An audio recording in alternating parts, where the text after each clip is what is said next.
യോഹന്നാന്റെ സുവിശേഷം 11-ാമത്തെ അധ്യായം 41 മുതലുള്ള വാക്യങ്ങൾ. യേശു മേലോട്ടു നോക്കി, പിതാവേ, നീ എൻ്റെ അപേക്ഷ കേട്ടതിനാൽ ഞാൻ നിന്നെ വാഴ്ത്തുന്നു. നീ എപ്പോഴും എൻ്റെ അപേക്ഷ കേൾക്കുന്നു എന്ന് ഞാൻ അറിഞ്ഞിരിക്കുന്നു. എങ്കിലും നീ എന്നെ അയച്ചു എന്ന് ചുറ്റും നിൽക്കുന്ന പുരുഷാരം വിശ്വസിക്കേണ്ടതിന്.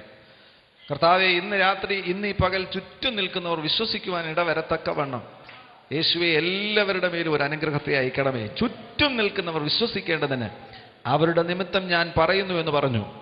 ഇങ്ങനെ പറഞ്ഞിട്ട് യേശു, ലാസറേ, പുറത്തു വരിക എന്ന് ഉറക്കെ വിളിച്ചു. മരിച്ചവൻ പുറത്തു വന്നു. ആമേൻ. ഈ പ്രഭാഷണത്തിന്റെ ആരംഭ ഭാഗത്തിന് ഞാൻ കൊടുത്തിരിക്കുന്ന തലക്കെട്ട് പുറത്തു വരിക. അടുത്തിരിക്കുന്ന ആളിന് കരം കൊടുത്ത് പറഞ്ഞേ, പുറത്തു വരിക. നീ എവിടെ ആയിരിക്കുന്നുവോ അവിടെ തുടരേണ്ട കാര്യമില്ല, പുറത്തു വരിക. രണ്ടാമത്തെ ആലോചന 1 ശമൂവേലിന്റെ പുസ്തകം 30-ാമത്തെ അധ്യായത്തിൽ നിന്നാണ്. അതിൻ്റെ ആരംഭ ചില വാക്യങ്ങൾ വായിക്കുന്നു. 1 ശമൂവേലിന്റെ പുസ്തകം 30-ാമത്തെ അധ്യായം. ദാവീദും അവന്റെ ആളുകളും 3-ാം ദിവസം സിക്ലാഗിൽ എത്തിയപ്പോൾ അമാലേക്യർ തെക്കേ ദേശവും സിക്ലാഗും ആക്രമിച്ച് സിക്ലാഗിനെ ജയിച്ച് അതിനെ തീ വെച്ച് ചുട്ടുകളഞ്ഞിരുന്നു. അവിടെയുള്ള വലിയവരും ചെറിയവരുമായ സ്ത്രീകളെ പിടിച്ചുകൊണ്ട് തങ്ങളുടെ വഴിക്ക് പോയതല്ലാതെ ആരെയും കൊന്നില്ല. ദാവീദും അവന്റെ ആളുകളും പട്ടണത്തിലേക്ക് വന്നപ്പോൾ അത് തീ വെച്ച് ചുട്ടിരിക്കുന്നതും ഭാര്യമാരെയും പുത്രീപുത്രന്മാരെയും അടിമകളായി കൊണ്ടുപോയിരിക്കുന്നതും കണ്ടു. അപ്പോൾ ദാവീദും കൂടെയുള്ള ജനവും കരവാൻ ബലമില്ലാത്തവോളം ഉറക്കെ കരഞ്ഞു.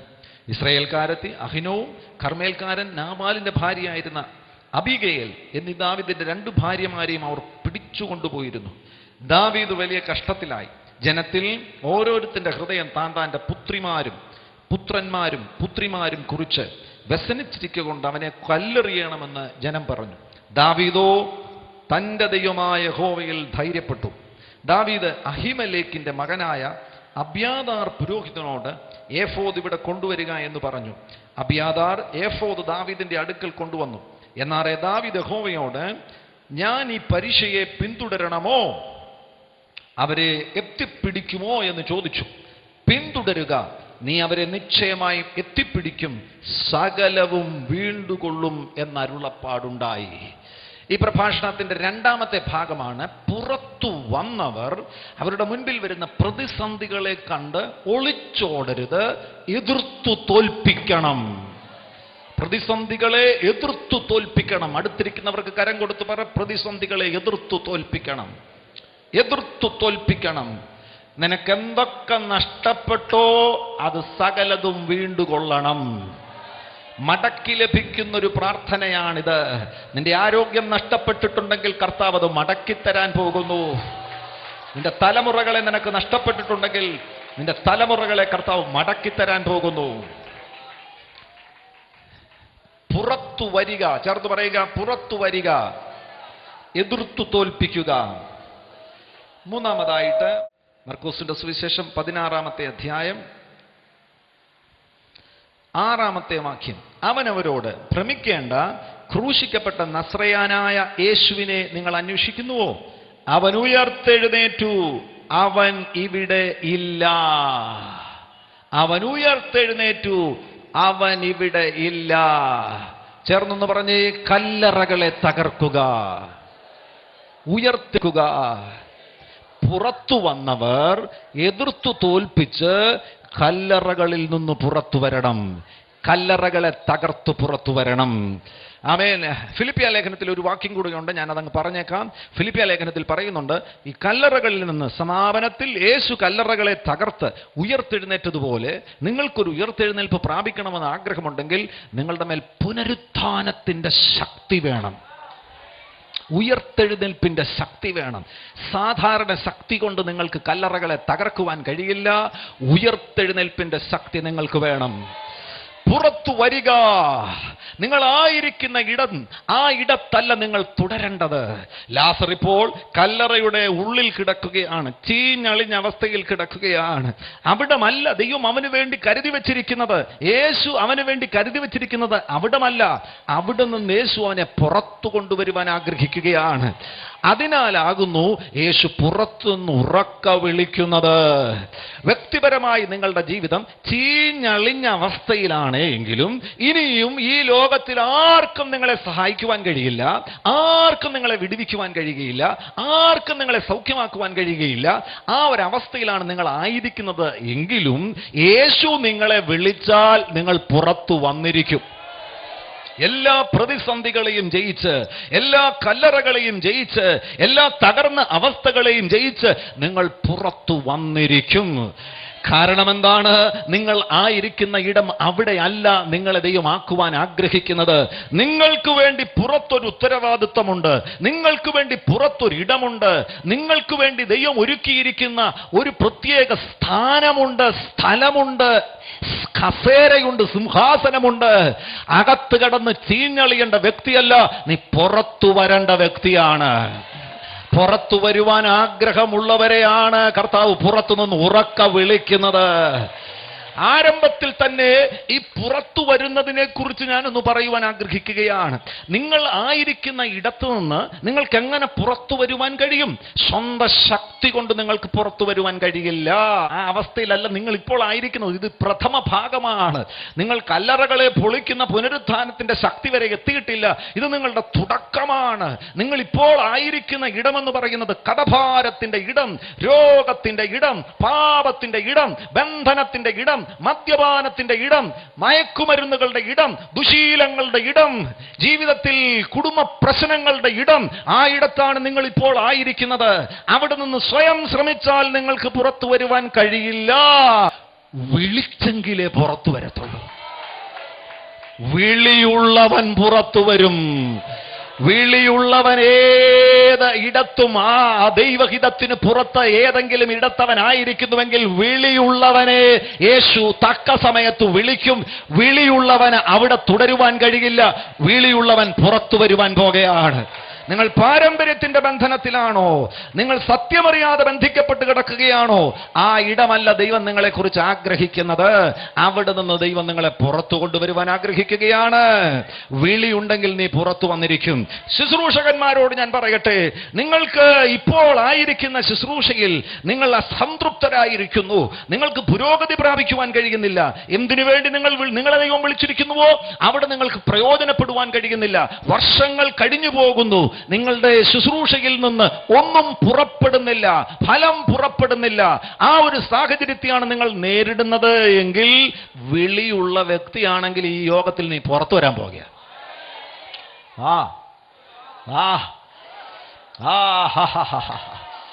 വിളിയുള്ളവനെ ആർക്കും തടഞ്ഞു വെക്കാൻ കഴിയില്ല.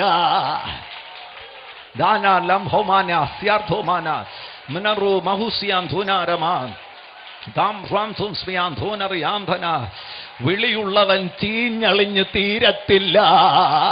വിളിയുള്ളവന്റെ മാംസം അസ്ഥിയിൽ നിന്ന് പോയി ഒരു അസ്ഥികൂടമായി തീരത്തില്ല. വിളിയുള്ളവനെ യേശു പുറത്തുനിന്ന് ഉറക്ക വിളിക്കും. അവന്റെ ഉള്ളിൽ ഇത് തിരിച്ചറിയാൻ റേഞ്ച് പിടിക്കുന്ന ഒരു സാധനം അകത്തുണ്ട്. വിളിയുള്ളവൻ പുറത്തു വരുവാൻ പോകുകയാണ്. ഈ തലമുറയിൽ കൊല്ലത്ത് വിളിയുള്ളവർ ആരെങ്കിലും ഉണ്ടെങ്കിൽ ഇന്ന് നടക്കുന്ന യോഗത്തിൽ നിന്റെ മേലുള്ള വിളി തിരിച്ചറിഞ്ഞ് പുറത്തു. വിളിയുള്ളവനെ തടഞ്ഞു വയ്ക്കുവാൻ ഒരു അന്യാരാധനയ്ക്കും കഴിയില്ല. വിളിയുള്ളവനെ തടഞ്ഞു വയ്ക്കുവാൻ ഒരു പാരമ്പര്യത്തിനും കഴിയില്ല. വിളിയുള്ളവനെ തടഞ്ഞു വയ്ക്കുവാൻ ഒരു രോഗത്തിനോ കടഭാരത്തിനോ കഴിയില്ല. അവൻ പുറത്തു വരാൻ പോകുകയാണ്. അവൻ തിരിച്ചറിയാൻ പോകുന്നു അവൻ ആരാകുന്നു എന്ന് തിരിച്ചറിയാൻ പോകുകയാണ്. അവൻ ആയിരിക്കേണ്ട ഇടം എവിടെയാണെന്ന് അവൻ തിരിച്ചറിയാൻ പോകുകയാണ്. തിരുവനന്തപുരം സൂവിൽ പോയാലും സിംഹമുണ്ട്, രാജസ്ഥാൻ ഗീർവനത്തിൽ പോയാലും സിംഹമുണ്ട്. പക്ഷെ രണ്ട് സിംഹത്തിന്റെയും അവസ്ഥയ്ക്ക് വ്യത്യാസമുണ്ട്. തിരുവനന്തപുരം സൂയിലെ സിംഹത്തിനും രാവിലെ ബ്രേക്ക്ഫാസ്റ്റ് കിട്ടുന്നുണ്ട്, ലഞ്ച് കിട്ടുന്നുണ്ട്.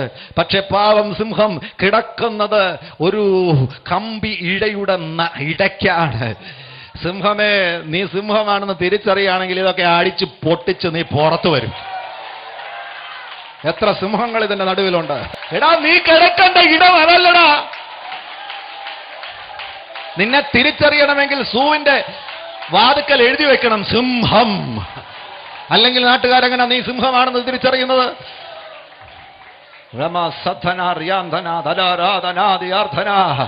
ഏതെങ്കിലും സിംഹങ്ങൾ ഇതിന്റെ നടുവിലുണ്ടോ? അഭിഷേകമുള്ള സിംഹങ്ങൾ ഇതിന്റെ നടുവിലുണ്ടെങ്കിൽ ദുഷ്ടൻ നിന്റെ ശുശ്രൂഷയ്ക്ക് അതിർവെച്ചത്, നിന്റെ ശുശ്രൂഷയ്ക്ക് ചുറ്റും കോട്ട കെട്ടിയത്, മതിൽ കെട്ടിയത് അടിച്ച് പൊളിച്ച് പുറത്തു വരാൻ നിനക്ക് കഴിയില്ലെന്നുണ്ടെങ്കിൽ യേശു നിന്നെ പുറത്തുനിന്ന് ഉറക്ക വിളിക്കുകയാണ്. വിളി കേട്ടിങ് ഇറങ്ങിയാല് വിളിയുള്ളവൻ പുറത്തു വരട്ടെ. ഒരു മരണത്തിന്റെ ശക്തിക്കും ഒരു തടവറയുടെ ശക്തിക്കും ഒരു കല്ലറയുടെ ശക്തിക്കും നിന്നെ പിന്നെ ഒതുക്കി വെക്കുവാൻ കഴിയത്തില്ല. നീ പുറത്തു വരും. നിനക്ക് അസ്ഥിയില്ല, മാംസമില്ല, എല്ലാം തീർന്നു ബ്രദറെ, സകലതും തീർന്ന്. നീ ഒന്നും പറയണ്ട. നീ വിളിയുള്ളവനാണെങ്കിൽ നിനക്ക് അവിടെ കിടക്കാനൊക്കത്തില്ലല്ലോ. നീ കരുതിയതുപോലൊന്നുമല്ല. ഇത് വലിയ ബുദ്ധിമുട്ടാ ബ്രദറെ. ജീവിക്കാൻ വലിയ ബുദ്ധിമുട്ടാ, ശുശ്രൂഷിക്കാൻ വലിയ ബുദ്ധിമുട്ടാ. ആകെപ്പാട് ജീവിതത്തിലൊരു ഞെരുക്കമാണ്. നീ അറിയാത്തത് കൊണ്ടാ.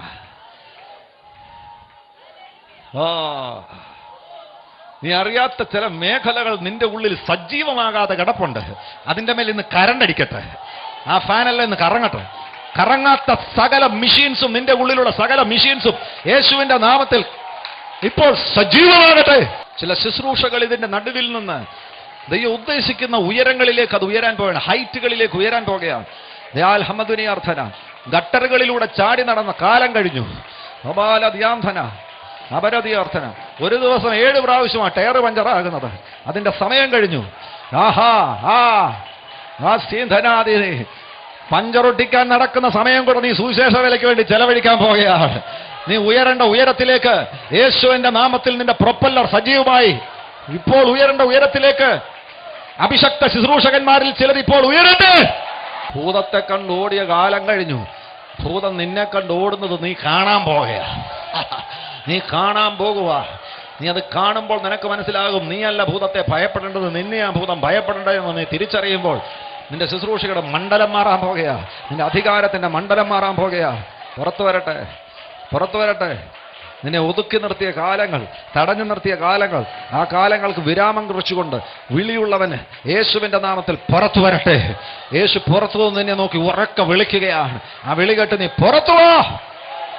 നമ്മൾ കെട്ടിന്റെ കാര്യവും ബന്ധനത്തിന്റെ കാര്യവും പോരാട്ടത്തിന്റെ കാര്യവും ഒക്കെ പറഞ്ഞു നമ്മൾ കുഴഞ്ഞു. എവിടെ നോക്കിയാലും കിട്ടാനുള്ള അടിയെക്കുറിച്ചാണ് പ്രസംഗം മുഴുവൻ. തിരുവത്താഴ് ശുശ്രൂഷ വന്നു കഴിഞ്ഞാലും ആ ശുശ്രൂഷയിലൂടെ ലഭിക്കുന്ന അനുഗ്രഹത്തെക്കുറിച്ചല്ല കൂടുതൽ പറയുന്നത്, ആ ശുശ്രൂഷയിലൂടെ ലഭിക്കുന്ന അടിയെക്കുറിച്ചാണ് കൂടുതൽ പറയുന്നത്. നമ്മളങ്ങ് തളർന്ന ഇപ്പൊ തിരുവത്താഴം എടുക്കാൻ പോലും പേടിയാ, മുട്ടിടിക്കുക. പുറത്തു വാ. നിനക്കൊരു വിളിയുണ്ട്, നിനക്കൊരു ദൗത്യമുണ്ട്. നിന്റെ ഉത്തരവാദിത്തങ്ങളിൽ പോലും നിനക്ക് ശോഭിക്കുവാൻ കഴിയാത്ത നിലയിൽ നിന്നെ പിടിച്ച് കെട്ടിവെച്ചിരിക്കുന്ന സകലതിനെയും പൊട്ടിച്ചുകൊണ്ട് വിളിയുള്ളതെല്ലാം പുറത്തു വരട്ടെ. കെട്ടിയ കാലവും ബന്ധിച്ച കാലവും കഴിഞ്ഞു. പൊട്ടിക്കുന്ന ശക്തി നിന്റെ മേൽ വെളിപ്പെടുകയാണ്. പൊട്ടിക്കുന്ന ശക്തി നിന്റെ മേൽ വെളിപ്പെട്ടില്ലെങ്കിലും പൊട്ടിക്കുന്ന വിളി വെളിപ്പെട്ടാൽ മതി. വിളി വെളിപ്പെട്ടാൽ പൊട്ടും. കെട്ടപ്പെട്ട ഒരു പക്ഷിയെക്കുറിച്ച്, ആ പക്ഷി കെട്ടപ്പെട്ട പക്ഷിയായിരുന്നു. ഒരു മൃഗീയനാകുന്ന മനുഷ്യൻ പക്ഷിയെ കെട്ടി, ചരടുകൊണ്ട് കെട്ടി ഒരിടത്ത് കെട്ടിയിട്ടിരുന്നു. ഇടയ്ക്കിടയ്ക്ക് വന്ന് ഈ മനുഷ്യൻ ഈ പക്ഷിയെ പീഡിപ്പിക്കുമായിരുന്നു. പീഡിപ്പിക്കുന്ന അയാൾക്കൊരു സുഖമാണ്. അയാൾ ഇടയ്ക്കിടയ്ക്ക് പീഡിപ്പിക്കുമായിരുന്നു. പക്ഷി രക്ഷപ്പെടുവാൻ വേണ്ടി ശ്രമം നടത്തുമായിരുന്നു. ശ്രമം നടത്തുമ്പോൾ ചരടിന്റെ നീളം വരെ മാത്രമേ പക്ഷിക്ക് പറന്നു വരാൻ കഴിയത്തുള്ളൂ. അവിടെ ചെല്ലുമ്പോൾ മുട്ടി നിൽക്കുക. പക്ഷി ഒത്തിരി ശ്രമിച്ചിട്ടും ചരടിന്റെ നീളം വരെ മാത്രമേ പക്ഷിക്ക് പറക്കാൻ കഴിഞ്ഞുള്ളൂ. ഒടുവിൽ പക്ഷി ഒരു നിലപാടെടുത്തു. ഇനി പറന്നിട്ടും കാര്യമില്ല, ചരടിന്റെ നീളം വരെ മാത്രമേ എനിക്ക് പറക്കാൻ കഴിയുകയുള്ളൂ. അങ്ങനെ കരുതി ആരെങ്കിലും ഇതിന് നടുവിലുണ്ടോ? ഇനിയും പ്രാർത്ഥിച്ചിട്ട് കാര്യമില്ല, ഇനി ഉപവസിച്ചിട്ട് കാര്യമില്ല, ഇനിയും പ്രസംഗിച്ചിട്ടും കാര്യമില്ല, ഇനി സഭ നടത്തിയിട്ടും കാര്യമില്ല. എന്തായാലും ഈ ചരടിന്റെ നീളം വരെ എനിക്ക് പറക്കാൻ കഴിയത്തുള്ളൂ. എന്റെ അഭിഷേകത്തിനൊരു പരിധി വെച്ചിരിക്കുകയാണ്. ഈ നീളം വരെ മാത്രമേ എനിക്ക് പറക്കാൻ കഴിയത്തുള്ളൂ. അങ്ങനെ കരുതി ആരെങ്കിലും ഇതിന് നടുവിലുണ്ടെങ്കിൽ നന്നായിട്ടൊന്ന് തിരിഞ്ഞു നോക്കിയേ. ഈ ശ്രമിച്ച് നീ അറിയാതെ കെട്ടുപൊട്ടിയിരിക്കുക. നീ പല പ്രാവശ്യം ഒന്ന് ആഞ്ഞില്ലേ? ഓരോ പ്രാവശ്യവും ആഞ്ഞപ്പോ കയറിന്റെ പിടി അയഞ്ഞോണ്ടിരുന്നു. ഓരോരോ ചെറിയ ചെറിയ നൂലിടകൾ പൊട്ടിക്കൊണ്ടിരുന്നു. ബ്രദറെ, നിന്റെ ഇന്നലത്തെ ഉപവാസം വെറുതെയല്ല. നീ ഇന്നലെ പ്രാർത്ഥിച്ച ഒരു പ്രയോജനവുമില്ല. ബ്രദറെ, ഞാൻ 4 മണിക്കൂർ പ്രാർത്ഥിച്ചു. നോ, നീ അറിയാതെ ചിലതൊക്കെ സംഭവിച്ചിട്ടുണ്ട്. 2006 പീരങ്കി മൈതാനത്തെ യോഗം കൊണ്ട് എനിക്കൊരു പ്രയോജനവും ഉണ്ടായില്ല. നോ, നീ അറിയാതെ ചിലതൊക്കെ സംഭവിച്ചിട്ടുണ്ട്. ഇന്ന് വേണേ ഒന്ന് തിരിഞ്ഞു നോക്കിക്കോ. അത് പൊട്ടി ഒന്ന് നന്നായിട്ട് തിരിഞ്ഞു നോക്കിക്കോ. നൂറ്റാണ്ടുകളുടെ ചരിത്രം വേണമെങ്കിൽ ഇതിന് പറയാൻ കാണുമായിരിക്കാം. തലമുറയായിട്ടുള്ള ചരിത്രം ഈ ചരടിന് പറയാനുണ്ടായിരിക്കാം. ഇത് അപ്പനപ്പൂപ്പന്മാർ തുടങ്ങിയ രോഗമാണെന്ന് പറയാൻ ഈ ചരടിന് സാക്ഷ്യം കാണുമായിരിക്കാം. പക്ഷേ നീ എത്ര പാരമ്പര്യം പറഞ്ഞാലും ചരടെ, നിന്നെ പൊട്ടിക്കുന്ന ഒരു വലിയ ശക്തി ഇതിന്റെ നടുവിൽ വ്യാപരിച്ചുകൊണ്ടിരിക്കുകയാണ്. വരും, അടുത്ത ദിവസം അവൻ അടിക്കാൻ വരും. പതിവനുസരിച്ച് പിശാച് അടിച്ചടിച്ച് സുഖമുള്ളത് കൊണ്ട് അവനറിയാം ഇവനെ എന്നും കൊട്ടാൻ കിട്ടും, അടിക്കാൻ കിട്ടും. അടുത്ത ദിവസം അടിക്കാൻ വരും. പെട്ടെന്ന് പറക്കരുത്. വടിയുമായിട്ട് അവൻ വരും. നിന്റെ തല നോക്കി അടിക്കാൻ വേണ്ടി വരും. ചിലപ്പോൾ നിന്നെ കൊന്നുകളയാൻ വേണ്ടിയുള്ള പരിപാടിയായിരിക്കാം. തിരിച്ചറിഞ്ഞ അടുത്ത് വരുമ്പോഴേക്കും ഒന്ന് പറന്നുയരും. അവൻ ചിരിക്കും. ചരടിന്റെ നീളം വരെ നീ പറക്കുള്ളതാണ് അവൻ കരുതുന്നത്. പക്ഷെ ഇപ്രാവശ്യം മോനെ നടക്കത്തില്ല. നിന്റെ ചരട് പൊട്ടുന്ന ദൈവത്തിന്റെ ശക്തി ആവരിച്ചിരിക്കുന്നതിനാൽ നിന്റെ ചരടിന്റെ നീളമല്ല, അതിനപ്പുറത്തേക്ക് ഞാൻ പറന്നുയരുകയാണ്. പുറത്തുവാ. അത്ര വേഗത്തിൽ പറന്നു പോകരുത്. ഒന്ന് വട്ടമിട്ട് പറക്കണം. അവൻ ചാടും. നിന്റെ വടിക്കും നിന്റെ ശക്തിക്കും എത്താത്ത ഉയരത്തിൽ പറന്നുയരുവാൻ എന്റെ മേലൊരു അഭിഷേകത്തിന്റെ പ്രൊപ്പല്ലർ വ്യാപരിക്കുകയാണ്. നിന്നെ കിട്ടത്തില്ല മോനെ, നിന്നെ കിട്ടത്തില്ല. നിന്റെ മേലുള്ളത് പൊട്ടിമാറുന്ന ദിവസമാണിത്. തലമുറകളായി വെച്ചതെല്ലാം നീങ്ങിപ്പോകുന്ന ദിവസമാണിത്. അപ്പനപ്പൂപ്പന്മാർ വെച്ചുകെട്ടത് നീങ്ങിപ്പോകുന്ന ദിവസമാണിത്. നിന്റെ മേൽ വ്യാപരിക്കുന്ന രോഗബന്ധനങ്ങൾ അഴിയുന്ന ദിവസമാണ്. നീ കൊണ്ടു നടക്കുന്ന ചില തെറ്റായ സങ്കല്പങ്ങളുണ്ട്, ചില മിസ്കൺസെപ്ഷൻസ് ഉണ്ട്. അതെല്ലാം പൊട്ടിമാറുന്ന ദിവസമാണിത്.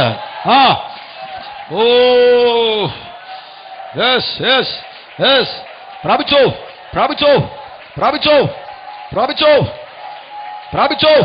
നീ പുറത്തു വരാൻ പോകുകയാണ്. നിന്നെ ഇനി ഒതുക്കി വയ്ക്കുവാനോ, നിന്നെ ഇനി കെട്ടിയിടുവാനോ, നിന്നെ ഇനി കൂടെ വന്ന് തലക്കിട്ട് കൊട്ടുവാനോ അവസരമില്ലാത്തതുപോലെ നീ പുറത്തു വരാൻ പോകുകയാണ്. ഒതുങ്ങാൻ ഇനി മനസ്സില്ല. അകത്ത് ചത്തതുപോലെ കിടക്കാൻ ഇനി മനസ്സില്ല. ചീഞ്ഞളിയാൻ ഇനി മനസ്സില്ല. അഭിഷേകമുള്ളവൻ, വിളിയുള്ളവൻ യേശുവിന്റെ നാമത്തിൽ പുറത്തു വരട്ടെ. യേശു നിന്നെ ഉറക്ക വിളിക്കുന്നതിനാൽ നീ പുറത്തു വന്നിരിക്കും. നീ പുറത്തു വന്നാൽ നീ ഇരിക്കേണ്ട പന്തികളിൽ ഇരിക്കുവാൻ പോകുകയാണ്. നീ ചെയ്യേണ്ട കാര്യങ്ങൾ, കർത്താവ് നിന്നെ ഏൽപ്പിക്കുന്ന ഉത്തരവാദിത്തങ്ങൾ നീ ചെയ്യാൻ പോകുകയാണ്. നിന്നെ കർത്താവ് പ്രയോജനപ്പെടുത്താൻ പോകുകയാണ്.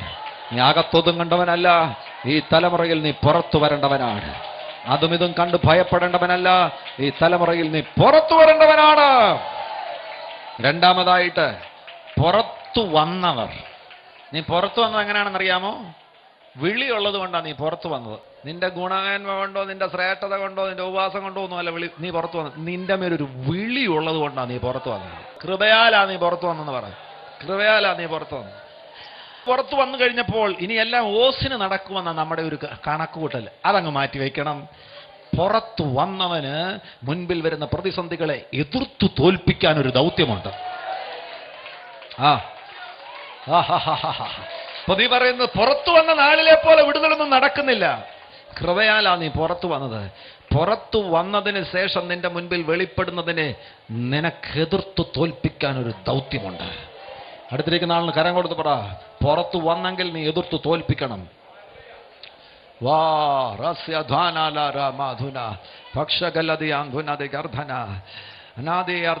ദാവീദ് ഇങ്ങനെ ചുറ്റിക്കറങ്ങി നടക്കുകയാണ്. ശൗലിനെ ഭയപ്പെട്ട് ചുറ്റിക്കറങ്ങി നടക്കുകയാണ്. വൈകുന്നേരം ചില ദിവസങ്ങളിൽ യുദ്ധത്തിന് പോകും. ആ യുദ്ധത്തിന് പോയില്ലെന്നുണ്ടെങ്കിൽ ജീവിക്കാനൊക്കത്തില്ല. പലരും യുദ്ധം ചെയ്താണ് ജീവിക്കുന്നത്. ഗുഹകൾ തോറും ഓടി നടക്കുകയാണ്. അവസാനം ശൗലിന്റെ കയ്യാൽ ഞാൻ കൊല്ലപ്പെടുകയേ ഉള്ളൂ എന്നുള്ള തീരുമാനത്തിലാണ് ഇദ്ദേഹം സിക്ലാഗിൽ പോയിരിക്കുന്നത്. സിക്ലാഗിൽ പോയിട്ടും ജീവിക്കണമെങ്കിൽ യുദ്ധം ചെയ്യണം. ഈ തലമുറയിലും പല അഭിഷക്തന്മാരും ജീവിക്കാൻ വേണ്ടി യുദ്ധം ചെയ്യുകയാണ്. പോരാടി യുദ്ധം ചെയ്യുകയാണ്.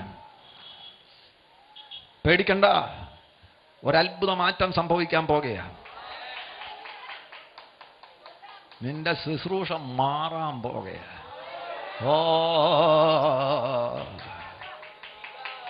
അങ്ങനെ ഒരു യുദ്ധത്തിന് പോയി ജീവിക്കാൻ വേണ്ടി ഭാര്യയ്ക്കും പിള്ളേർക്കും വേണ്ടിയൊക്കെ കുറെ കൊള്ളയൊക്കെ അടിച്ചിട്ട് മടങ്ങി വരുമ്പോഴാണ് തൻ്റെ മുൻപിലുള്ളത് മുഴുവൻ കത്തി അമരുന്നത് കാണുകയാണ്. മക്കൾ പിടിക്കപ്പെട്ടു, ഭാര്യമാർ പിടിക്കപ്പെട്ടു, സമ്പത്ത് മുഴുവൻ പിടിക്കപ്പെട്ടു.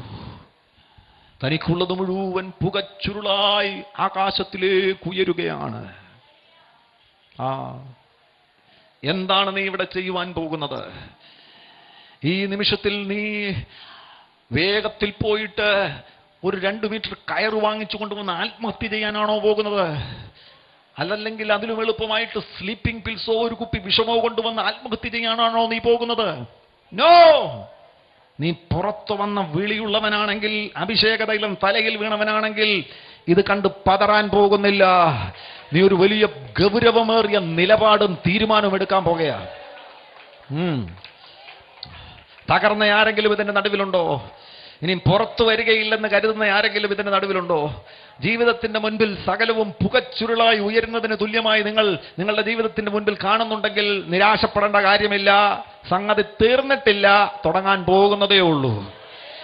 ഒരു വലിയ ആരംഭം കർത്താവ് കുറിക്കാൻ പോകുകയാണ്. തീർന്നിട്ടില്ല, ഒരു പുതിയ തുടക്കത്തെ കർത്താവ് തരാൻ പോകുകയാണ്. ഇവിടെ നീ എടുക്കുന്ന ഒരു തീരുമാനം പ്രധാനപ്പെട്ട തീരുമാനമാണ്. എന്താണ് നീ ഇവിടെ എടുക്കുവാൻ പോകുന്ന തീരുമാനം? നിർത്താൻ പോകുന്നുവോ? പിന്മാറുവാൻ പോകുന്നുവോ? പ്രസംഗം അവസാനിപ്പിക്കുവാൻ പോകുന്നുവോ? അതോ എതിർത്തു തോൽപ്പിക്കാൻ പോകുന്നു? നിന്റെ തലമുറകളെ പിശാച് പിടിച്ചോണ്ടുപോയി. എന്താ നീ ചെയ്യാൻ പോകുന്നത്? ബ്രദറെ കൊണ്ടുപോയി പോട്ടെ. നിന്റെ തലമുറ പിള്ളേരെ പിശാച് പിടിച്ചോണ്ട് പോയി. അവൻ ഈ ലോകത്തിലായി പോയി. എന്താ നീ ചെയ്യാൻ പോകുന്നത്? പോയി, ഇനിയും കിട്ടത്തില്ല. ഞാനും ഈ പരിപാടി അവസാനിപ്പിക്കുക. ഞാൻ കുറെ പ്രാർത്ഥിച്ചു, കുറെ ഉപവസിച്ചു, ഒരു പ്രയോജനവുമില്ല. ഇനി മേലാൽ ഞാൻ പ്രാർത്ഥിക്കില്ല, ഇനി മേലാൽ ഞാൻ ഉപവസിക്കില്ല. അങ്ങനൊരു തീരുമാനമാണോ നീ എടുക്കാൻ പോകുന്നത്? അതോ നിനക്ക് തൻ്റെ ഇടമുണ്ടോ പറയാൻ, എന്റെ പിള്ളേരെ എനിക്കുള്ളതിനെ ഞാൻ തിരിച്ചു പിടിക്കാൻ പോകുകയാണ്, തിരിച്ചു പിടിക്കാൻ പോയാ?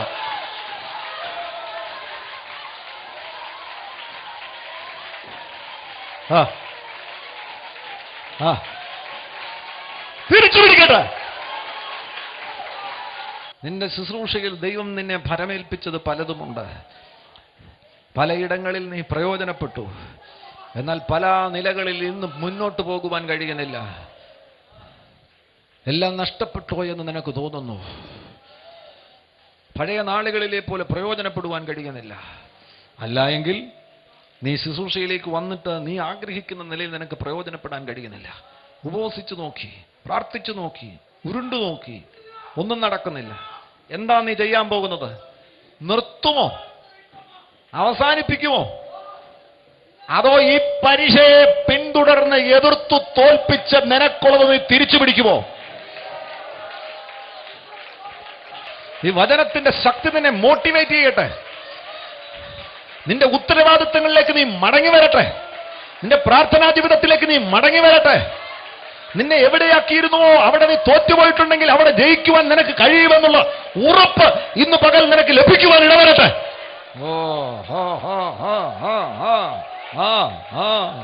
തിരിച്ചു പിടിക്ക്, തിരിച്ചു പിടിക്ക്, തിരിച്ചു പിടിക്ക്, തിരിച്ചു പിടിക്ക്, തിരിച്ചു പിടിക്ക്, തിരിച്ചു പിടിക്ക്. നിന്റെ അഭിഷേകം തിരിച്ചു പിടിക്ക്, നിന്റെ ശുശ്രൂഷ തിരിച്ചു പിടിക്ക്, നിന്റെ തലമുറയെ തിരിച്ചു പിടിക്ക്, നിന്റെ ഭവനത്തിലെ സമാധാനത്തെ തിരിച്ചു പിടിക്ക്, നിന്റെ ഭർത്താവിനെ തിരിച്ചു പിടിക്ക്, തിരിച്ചു പിടിക്ക്, നിന്റെ പട്ടണത്തെ തിരിച്ചു പിടിക്ക്. ഓ, നിന്റെ സംസ്ഥാനത്തെ തിരിച്ചു പിടിക്ക്, നിന്റെ രാജ്യത്തെ തിരിച്ചു പിടിക്ക്.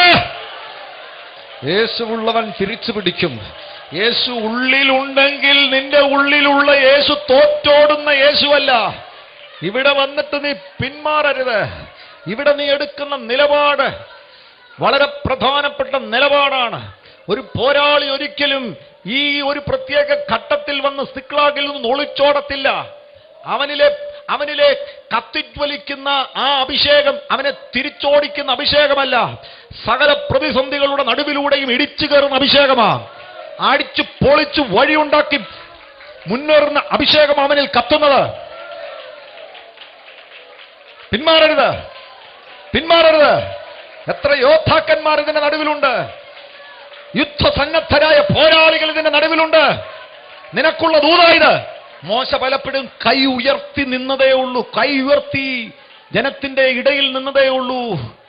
യഥാർത്ഥത്തിൽ പടക്കളത്തിൽ യുദ്ധം നയിച്ചത് യോശുവയാണ്. അവനിലെ പോരാളിയുടെ അഭിഷേകം, ഒരു യോദ്ധാവിന്റെ അഭിഷേകമാണ്. ദൈവത്തിന്റെ സൈന്യത്തിന്റെ സർവ്വസൈന്യാധിപനായ യേശു ഇറങ്ങി വന്നപ്പം ആ പോരാളി വിരൽ ചൂണ്ടി ചോദിക്കാം, നീ എന്റെ പക്ഷമാണോ അതോ ശത്രുപക്ഷമാണോ? ആളറിയാതെ പറ്റിപ്പോയതാ, ആളറിയാതെ പറ്റിപ്പോയതാ. യേശുവാണെങ്കിൽ യേശുവാണെന്ന് അറിഞ്ഞിരുന്നെങ്കിൽ ചോദിക്കുമായിരുന്നില്ല. പക്ഷേ അവനിലുള്ള യോദ്ധാവ് ഒരു മനുഷ്യനെയും ഭയപ്പെടുവാൻ തയ്യാറായിരുന്നില്ല, ഒരു സാഹചര്യത്തെയും ഭയപ്പെടുവാൻ തയ്യാറായിരുന്നില്ല. അവനറിയാമായിരുന്നു, അവനൊരു വാഗ്ദത്തം ഉണ്ടായിരുന്നു, ഒരു മനുഷ്യനും നിന്റെ ജീവകാലത്ത് ഒരിക്കലും നിന്റെ നേരെ നിൽക്കത്തില്ല.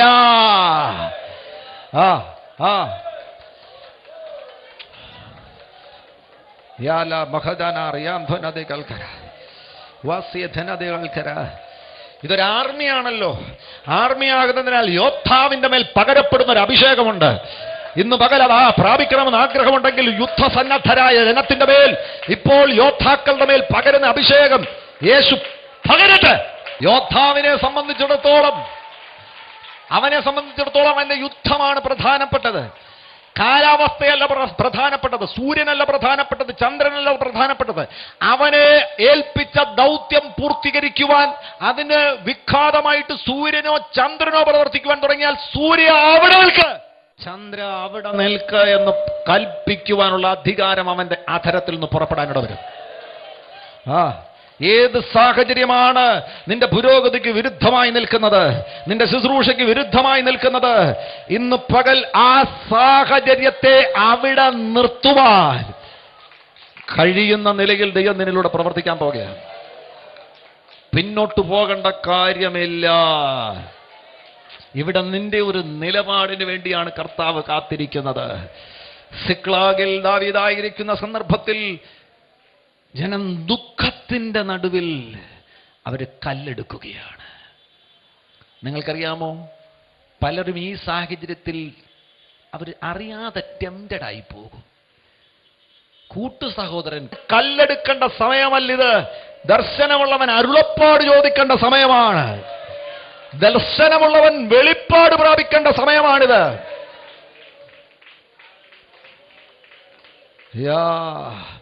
ദാവീദ് കല്ലെടുക്കുന്നതിന് പകരമായിട്ട് യഹോവയിൽ ധൈര്യപ്പെട്ട് കർത്താവിനോട് അരുളപ്പാട് ചോദിക്കുകയാണ്. നിങ്ങൾക്കറിയാം, കർത്താവിനോട് അരുളപ്പാട് ചോദിക്കുമ്പോൾ അവിടെ കർത്താവ് പറയുന്ന മറുപടിയുടെ സമീപനം നമുക്ക് കാണാൻ കഴിയുന്നുണ്ട്. കർത്താവ് ഇങ്ങനെ നോക്കിയിരിക്കുകയായിരുന്നു ഇവൻ ചോദിക്കാൻ വേണ്ടി. നീ കരുതുന്നു എല്ലാം തീർന്നു പോയി, കർത്താവ് നിന്നെ കൈവിട്ടെന്നു. No no no no no. ചരിത്രഗതിയെ തിരിച്ചുവിടുന്ന ഒരു തീരുമാനം നിന്നിൽ നിന്ന് പുറപ്പെടുവാൻ കർത്താവ് നോക്കി നിൽക്കുകയാണ്. നിന്റെ തീരുമാനം വിലപ്പെട്ടതാ, നിന്റെ നിലപാട് വിലപ്പെട്ടതാ. ആമേൻ. തിരിച്ചു പോകുന്നവരെ അല്ല കർത്താവ് പ്രയോജനപ്പെടുത്തുവാൻ പോകുന്നത്. ഈ വലിയ പ്രതിസന്ധിയുടെ നടുവിൽ എടുക്കേണ്ട ഒരു തീരുമാനം സജീവമായി എടുക്കുകയാണെങ്കിൽ കർത്താവ് നിന്നോട് ഇടപെടുവാൻ പോകുന്നു. ഒന്നും നിനക്ക് നഷ്ടപ്പെടത്തില്ല. നീ ഇതിനെ പിന്തുടരുക. നീ സകലവും തിരിച്ചു പിടിക്കുവാൻ പോകുന്നു.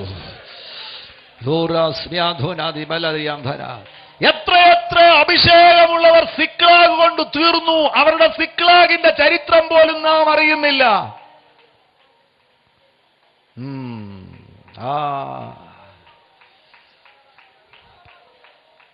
എന്നാൽ എതിർത്ത് തോൽപ്പിക്കുവാൻ കേൾപ്പുള്ളവൻ, അഭിഷേകമുള്ളവൻ, അവൻ സിക്ലാഗ് കൊണ്ട് തീരത്തില്ല. അവൻ സിക്ലാഗിൽ നിന്ന് പുറത്തു വരും. പുറത്തു വരിക മാത്രമല്ല, അവന്റെ സിക്ലാഗിന്റെ ചരിത്രം അടുത്ത തലമുറയെ ഉത്സാഹിപ്പിക്കുവാൻ എഴുതി വയ്ക്കും. അഥവാ നീ ഇന്ന് നേരിടുന്ന പ്രതിസന്ധി എന്ന് പറയുന്നത് നിനക്ക് തോൽക്കാൻ വേണ്ടിയുള്ള പ്രതിസന്ധിയല്ല, നിനക്ക് ജയിക്കാൻ വേണ്ടിയുള്ള പ്രതിസന്ധിയാണ്. നിനക്ക് ജയിക്കാൻ വേണ്ടി കൂടെ ഉള്ള അതുമാത്രമുള്ള ഒരു പ്രതിസന്ധിയല്ല, അനേകരെ ജയിപ്പിക്കുവാൻ വേണ്ടിയുള്ള ഒരു പ്രതിസന്ധിയാണ്. നിന്റെ സാക്ഷ്യം വായിച്ച് പതിനായിരക്കണക്കിന് ആളുകൾ പുറത്തു വരാൻ പോകുകയാ. നിന്നെ ക്യാൻസർ ഇട്ട് തകർക്കുവാൻ വേണ്ടി ദുഷ്ടൻ ശ്രമിക്കുകയാണെങ്കിൽ എതിർത്തു തോൽപ്പിച്ച് നീ പുറത്തു വരിക മാത്രമല്ല ചെയ്യേണ്ടത്, 10,000 ക്യാൻസർ രോഗികളെ സൗഖ്യമാക്കുന്ന ഒരു അഭിഷേകത്തോടുകൂടെ നീ നിന്റെ അനുഭവത്തിൽ നിന്നുകൊണ്ട് ദൈവരാജ്യത്തിൽ പ്രയോജനപ്പെടണം. ദൈവ അനുഗ്രഹങ്ങൾ പട്ടണത്തിൽ വെളിപ്പെടുന്നു, വീട്ടിൽ വെളിപ്പെടുന്നു, ജോലിയിൽ വെളിപ്പെടുന്നു, സാമ്പത്തിക മണ്ഡലത്തിൽ വെളിപ്പെടുന്നു, സമാധാനത്തിന്റെ മണ്ഡലത്തിൽ വെളിപ്പെടുന്നു. പോരാടേണ്ട കാര്യമില്ല, രാപകലില്ലാതെ കാശുണ്ടാക്കാൻ ഓടി നടക്കേണ്ട കാര്യമില്ല. അധികാരമുള്ളവൻ ദൈവമാക്കിയിരിക്കുന്ന ഇടത്തവൻ ആയിരിക്കുകയാണെങ്കിൽ അവന് കിട്ടേണ്ട നന്മയെല്ലാം തക്ക സമയത്ത് കിട്ടിയിരിക്കും. അവന് കിട്ടേണ്ട വിടുതൽ തക്ക സമയത്ത് കിട്ടിയിരിക്കും. യാധ്വാൽ മനാർ യാധുനെ അമകഷ്കനദി യാന്ധുന രമൻസി യാന്ധുന അനാദി അർദ്ധന. അവന്റെ കുടുംബത്തെ തകർക്കാൻ അതുവഴി പിശാച് ഇതുവഴി പിശാച് കയറി വരത്തില്ല. അധികാരമുള്ളവന്റെ വായിൽ നിന്ന് പുറപ്പെടുന്ന അധികാരത്തിന്റെ വചനം, അധികാരത്തിന്റെ ശുശ്രൂഷയിലേക്ക്, പോരാട്ടത്തിന്റെ ശുശ്രൂഷയിൽ നിന്ന് നീ അധികാരത്തിന്റെ ശുശ്രൂഷയിലേക്ക് നിനക്കൊരു സ്ഥാനമാറ്റം ഉണ്ടാകുകയാണ്, ഒരു സ്ഥാനക്കയറ്റം ഉണ്ടാകുകയാണ്. ഈ പകൽ പ്രാപിക്കണമെന്ന് ആഗ്രഹമുള്ളവരുണ്ടെങ്കിൽ യേശുവിന്റെ നാമത്തിൽ ആഗ്രഹമുള്ളവരുടെ മേൽ ആ അധികാരത്തിന്റെ ശുശ്രൂഷ പകരപ്പെടട്ടെ. നിന്നെ പിടിച്ച് കല്ലറയ്ക്കകത്തിട്ട പല പിശാചുക്കളും പലരും വരും നിന്റെ വിശേഷം അറിയാൻ. എന്തിയേ? ആ കുടുംബം തകർന്നുകൊണ്ടിരിക്കുകയായിരുന്നല്ലോ, അവരെന്തിയേ? ഇപ്പോഴും കൊല്ലത്തുണ്ടോ അവരെ? നാട്ടുകാർ പറഞ്ഞു കൊടുക്കും, മോനെ അറിഞ്ഞില്ലേ, അവരെല്ലാം ഉയർത്തെഴുന്നേൽപ്പിന്റെ ശുശ്രൂഷയുമായി അവർ രാജ്യം നടക്കുകയാണ്. ദൈവാത്മാവ് പറയുന്നത്, നീ കല്ലറകളെ പൊളിക്കാൻ പോകയാ. കല്ലറയ്ക്കകത്ത് കിടക്കാൻ നിനക്ക് മനസ്സില്ല. അത് കഴിഞ്ഞു. പണ്ട് ആരുടെയെങ്കിലും സഹായം പുറത്തുനിന്ന് വിളിക്കണമായിരുന്നു, ഇന്ന് പുറത്തുനിന്ന് വിളിച്ചാൾ അകത്തിരിക്കുക. അപ്പൊ അകത്ത് കിടക്കാൻ ഒക്കത്തില്ല. നിനക്കെതിരെ മന്ത്രവാദം ചെയ്തവർ, നിന്റെ വീട്ടിലെ 2 പിള്ളേർ ഭ്രാന്തന്മാരായി പോകാനും 3ാമത്തെ കൊച്ചിന് ക്യാൻസർ വരുവാനും നിങ്ങൾ 2 പേരും തൂങ്ങിച്ചാൻ ഭാര്യയും ഭർത്താവും തൂങ്ങിച്ചു പോകാനും വേണ്ടി വലിയ മന്ത്രവാദം ചെയ്തവർ കുറച്ച് കഴിയുന്നുണ്ടെ അടിച്ചു പൊളിച്ചവർ വരും. തീർന്നോ? ഭ്രാന്തായ 2ന് ഒന്ന് ക്യാൻസർ വന്നു പോയോ? അപ്പനും അമ്മയും ആത്മഹത്യ ചെയ്തോ? ഇതെല്ലാം കൂടെ സംഭവിച്ചിട്ട് നാട്ടുകാർ പറഞ്ഞു കൊടുക്കും, മക്കളെ നിന്റെ മന്ത്രവാദം വലിച്ചില്ല, അവർ ഉയർത്തെഴുന്നേറ്റു. അവൻ ഇവിടെയില്ല, അവൻ ഉയർത്തെഴുന്നേറ്റിരിക്കുന്നു. പാസ്റ്റർ ഷാജി ഇവിടെ ഉണ്ടോ? അയ്യോ, നിങ്ങൾ അറിഞ്ഞില്ലേ, അയാൾ ഉയർത്തെഴുന്നേറ്റ്. അയാൾ ഇപ്പൊ ഉയർത്തെഴുന്നേൽപ്പിന്റെ ശുശ്രൂഷയോ രാജ്യമാകയോ ലോകമാകെ ചുറ്റിക്കറങ്ങിക്കൊണ്ടിരിക്കുക. അയാൾ സ്വന്തം കല്ലറ പൊളിക്കുക മാത്രമല്ല, ഇപ്പൊ കല്ലറ കിടക്കുന്നവരുടെ സകല കല്ലറകളും പൊളിക്കുന്ന ഒരു ശുശ്രൂഷയുമായി ഞാൻ പുറപ്പെട്ടിരിക്കുകയാണ്.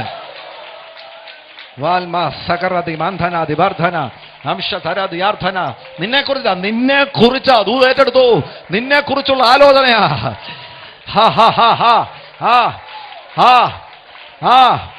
ഇന്ന് പകൽ നിന്റെ കല്ലറകൾ മാത്രം പൊളിയുകയല്ല, കല്ലറകളെ പൊളിക്കുന്ന ഒരു അഭിഷേകം നിന്റെ മേൽ വ്യാപരിക്കുകയാണ്.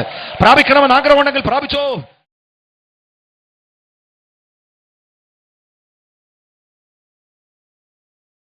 എല്ലാ പ്രഭാതത്തിലും 3 മിനിറ്റ് നീണ്ടു നിൽക്കുന്ന ഒരു ചെറിയ സന്ദേശം വാട്സപ്പിൽ അയക്കുന്നുണ്ട്. നിങ്ങൾക്കത് ലഭിക്കണമെന്ന ആഗ്രഹമുണ്ടെങ്കിൽ സ്ക്രീനിൽ കാണുന്ന നമ്പറിൽ ഒരു മെസ്സേജ് അയയ്ക്കുക. ഞങ്ങളുടെ ഓൺലൈൻ റേഡിയോ ആയ ജീസസ് റെയിൻസ് റേഡിയോയുടെ ആപ്പ് ഇതുവരെയും ഡൗൺലോഡ് ചെയ്തിട്ടില്ല എങ്കിൽ പ്ലേ സ്റ്റോറിലും ആപ്പ് സ്റ്റോറിലും ലഭ്യമാണ്. ജീസസ് റെയിൻസ് റേഡിയോ എന്ന് ടൈപ്പ് ചെയ്ത ശേഷം സെർച്ച് ചെയ്യുക. ആപ്പ് നിങ്ങൾ ഇപ്പോൾ തന്നെ ഡൗൺലോഡ് ചെയ്താലും എല്ലാ പ്രഭാതത്തിലും 4 മണിക്ക് ടങ്സ് പ്രെയർ ഉണ്ടായിരിക്കുന്നതാണ്. നിങ്ങളുടെ ആത്മീയ വർധനവിനായി ദയവായി സൂമിൽ ജോയിൻ ചെയ്താലും മീറ്റിംഗ് ID സ്ക്രീനിൽ നിങ്ങൾക്ക് ലഭ്യമാണ്. അതോടൊപ്പം തന്നെ എല്ലാ ബുധനാഴ്ചയും രാത്രി 10 മുതൽ 1 മണി വരെ നൈറ്റ് പ്രെയർ ഉണ്ടായിരിക്കുന്നതാണ്. നമുക്ക് ഒരുമിച്ച് രാജ്യങ്ങൾക്ക് വേണ്ടി പ്രാർത്ഥിക്കാം. ദയവായി സൂമിൽ ജോയിൻ ചെയ്താലും ഈ യൂട്യൂബ് ചാനൽ നിങ്ങൾ ഇതുവരെയും സബ്സ്ക്രൈബ് ചെയ്തിട്ടില്ല എങ്കിൽ ഇപ്പോൾ തന്നെ സബ്സ്ക്രൈബ് ചെയ്യുക. ശേഷം ബെൽ ബട്ടൺ അമർത്താൻ മറക്കല്ലേ. ഈ സന്ദേശം മറ്റുള്ളവരിലേക്ക് അനുഗ്രഹമാകാൻ ഷെയർ ചെയ്താലും കർത്താവ് നിങ്ങളെ ധാരാളമായി അനുഗ്രഹിക്കട്ടെ.